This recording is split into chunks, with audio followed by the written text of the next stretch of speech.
Hello NEET candidates, NTA की तरफ से एक नोटिस आया है। इस नोटिस में कुछ क्लैरिफिकेशन इशू किए गए हैं। ये एनएमसी ने 2 जून की डेट का एक गज़ेट इशू किया था, जिसमें कुछ गाइडलाइंस इशू की गई थी और फिर यूजीएमईबी यानी कि under graduate medical admission board ने कुछ गाइडलाइन इशू की थी डेटेड 8 जून। तो उन्हें कुछ गाइडलाइंस पर कुछ क्लैरिफिकेशन दिए हैं। फर्स्ट पॉइंट ये है कि गज़ेट में मेंशन था कि अगर सपोज स्टूडेंट्स के सेम नीट मार्क्स होंगे तो उनका मेरिट या रैंक कैसे डिसाइड किया जाएगा, उसके लिए क्या प्रोसीजर फॉलो किया जाएगा।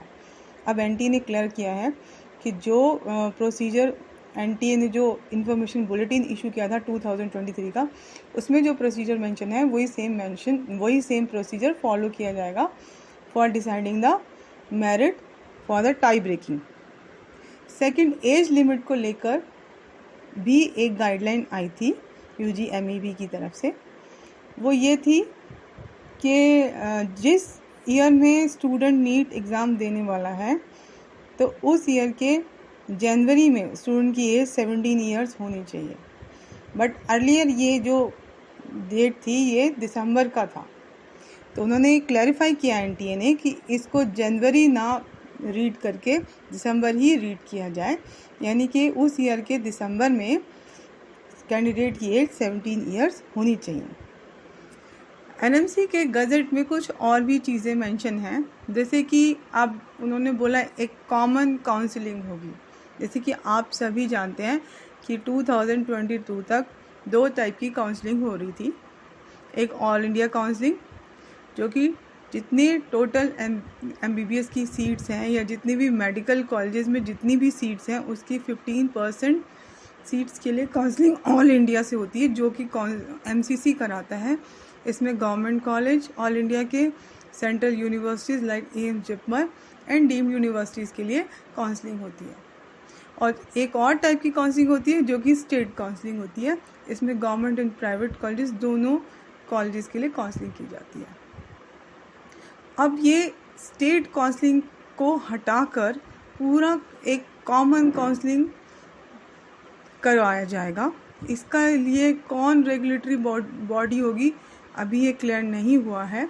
जैसे कि अभी तक ऑल इंडिया का जो कराती है वो एमसीसी कराती है, तो हो सकता है कि एमसीसी को ही ये जिम्मेदारी दी जाए, बट अभी ये क्लियर नहीं है।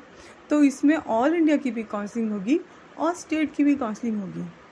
इससे स्टूडेंट्स को बेनिफिट होगा, क्योंकि अभी तक आप जैसे कोई स्टूडेंट मान लीजिए डीम्ड यूनिवर्सिटीज़ के लिए काउंसलिंग करवाना चाहता है, तो वो एमसीसी को 2 लाख रुपीज़ का सिक्योरिटी डिपॉजिट पे करता है।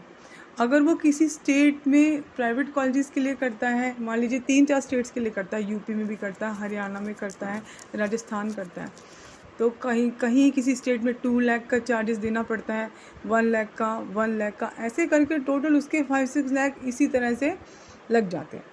तो इसमें स्टूडेंट को बेनिफिट ये होगा कि उसको ओनली 1 टाइम जो भी रेगुलेटरी बॉडी है, लाइक अगर एमसीसी कराते हैं तो एमसीसी को 2 लाख का देकर वो government colleges and private deemed colleges के लिए काउंसलिंग कर सकता है। तो इसमें बेनिफिट ये होगा, क्योंकि अर्लियर स्टूडेंट करते थे तो उनके बहुत सारी जगह पर अमाउंट ब्लॉक हो जाती थी। हालांकि ये अमाउंट रिफंडेबल होती है। सपोज़ अगर आपको कोई कॉलेज अलॉट नहीं होता है तो ये अमाउंट आपको, काउंसलिंग जब ख़त्म होती है तो ये अमाउंट आपको रिफ़ंड हो जाती है, आपके अकाउंट में आ जाती है। बट इससे स्टेट्स का बहुत नुकसान होगा, क्योंकि स्टेट को इस सिक्योरिटी अमाउंट से, जो काउंसलिंग का सिक्योरिटी अमाउंट होता है, इससे काफ़ी अर्निंग होती है।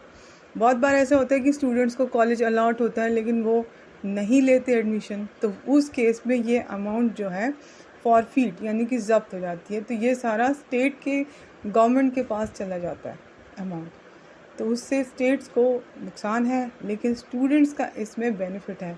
अब ये कॉमन काउंसलिंग का प्रोसेस कैसे होगा तो सेम वैसे ही कि स्टेट्स का जो रिजर्वेशन पॉलिसी है, जो स्टेट क्लोज्ड हैं वो क्लोज ही रहेंगे, जो स्टेट ओपन है, ओपन फॉर ऑल हैं या पार्शियल ओपन है, वो वैसे ही रहेगा। लेकिन इसका जो एक प्लेटफॉर्म है वो कॉमन हो जाएगा कि आप ऑल इंडिया गवर्नमेंट कॉलेजेस के लिए, सेंट्रल यूनिवर्सिटीज़ के लिए, डीम्ड प्राइवेट की काउंसलिंग एक कॉमन प्लेटफॉर्म पर कर सकते हैं। इससे एक तो टाइम भी सेव होगा। दूसरी बात यह है कि बहुत बार स्टूडेंट ऑल इंडिया से भी अपना सीट रिज़र्व कर लेते हैं, स्टेट से भी होल्ड करवा लेते हैं, तो इस तरह से अदर स्टूडेंट्स का बहुत ही नुकसान हो जाता है। तो वो नहीं कर पाएगा। इधर या तो आप ऑल इंडिया से लीजिए, या अगर अपने स्टेट से लेना है सीट तो स्टेट का सीट लेके आप अदर कहीं जगह नहीं जा सकते। दूसरी बात, अभी तक ये होता आ रहा था कि बहुत सारे कॉलेजेस में बैकडोर से भी एडमिशन हो जाते थे MBBS कोर्स में या अदर मेडिकल कोर्सेज़ में, तो वो भी स्टॉप हो जाएगा, क्योंकि NMC की गज़ट में साफ मेंशन है कि अगर ऐसा कुछ होगा तो कॉलेज को बहुत भारी पेनल्टी देनी पड़ेगी और स्टूडेंट को भी सस्पेंड कर दिया जाएगा। तो इस तरह से कॉलेज के भी ऊपर एक स्ट्रिक्ट एक्शन रहेगा और हो सकता है उनकी मान्यता भी रद्द कर दी जाए। तो एक फेयर मैनर में काउंसलिंग होगी, जो स्टूडेंट जितना डिज़र्विंग है उसको उसके अकॉर्डिंग ही सीट अलॉट होगी। सो नीट का रिज़ल्ट आ चुका है। So all the best for the counselling.